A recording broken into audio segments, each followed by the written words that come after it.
আমার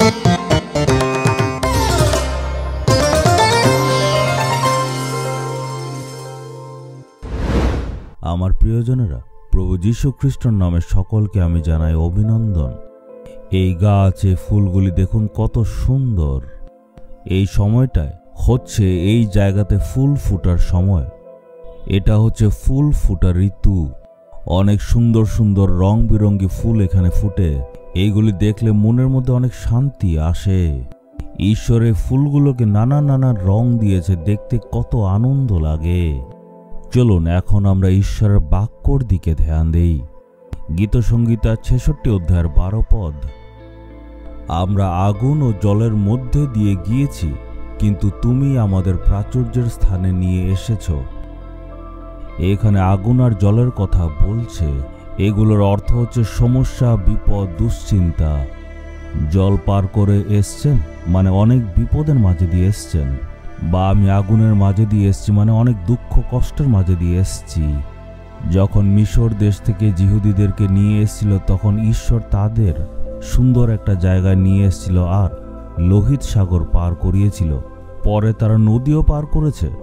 আমি বিশ্বাস করি আপনার জীবনেও এমন ধরনের অভিজ্ঞতা রয়েছে। এত দুঃখ, কষ্ট, যন্ত্রণা, বিপদ, মনে হচ্ছে জল আর আগুনের মধ্যে দিয়ে পার হচ্ছি। এইসব পার হয়ে আমরা এসেছি। ঈশ্বর আমাদের পথ দেখিয়েছেন। এর কারণ হচ্ছে ঈশ্বর আমাদেরকে প্রাচুর্যের স্থানে নিয়ে আসতে চান। ইসরায়েলের লোকেরাও এত বিপদ, সমস্যা এইসবের মাঝে দিয়ে পার হয়ে এসছে।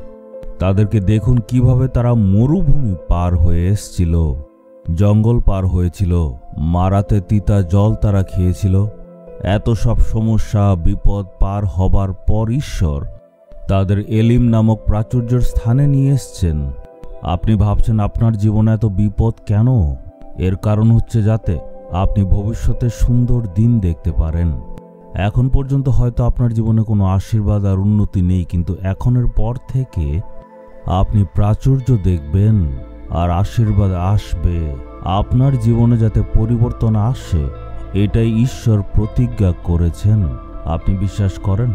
বলুন, হে পিতা ঈশ্বর, এতদিন পর্যন্ত আমরা জলের মধ্যে দিয়ে এসেছি, আগুনের মতো বিপদের মধ্য দিয়ে আমরা বেরিয়ে এসেছি। আপনি সাহায্য করেছেন, ধন্যবাদ জানাই।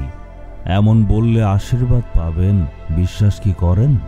এখন পর্যন্ত যা বিপদ এসেছে আর যা সব দুঃখ দেখেছেন, সেই সব প্রভু পরিবর্তন করবেন।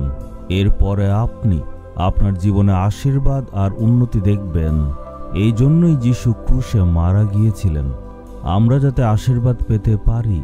তার জন্য প্রভু যিশু সকল দুঃখ নিজের কাঁধের উপর উঠিয়ে নিয়েছিলেন। এই জন্যই ঈশ্বর প্রতিজ্ঞা করেছেন। আপনি বিশ্বাস নিয়ে বলুন, পিতা ঈশ্বর, আমি আগুন পেরিয়েছি, জল পেরিয়েছি, আপনি সব ক্ষেত্রে সাহায্য করেছেন, আর আপনি আমাদের প্রাচুর্যের স্থানে এনেছেন আর আমাদেরকে আশীর্বাদ করেছেন। এখন আমি আর আমার পরিবার অনেক উন্নতি দেখতে পাবো, অনেক আশীর্বাদ আমরা দেখতে পাবো। আমি বিশ্বাস করি যিশুর নামে। Amen, amen.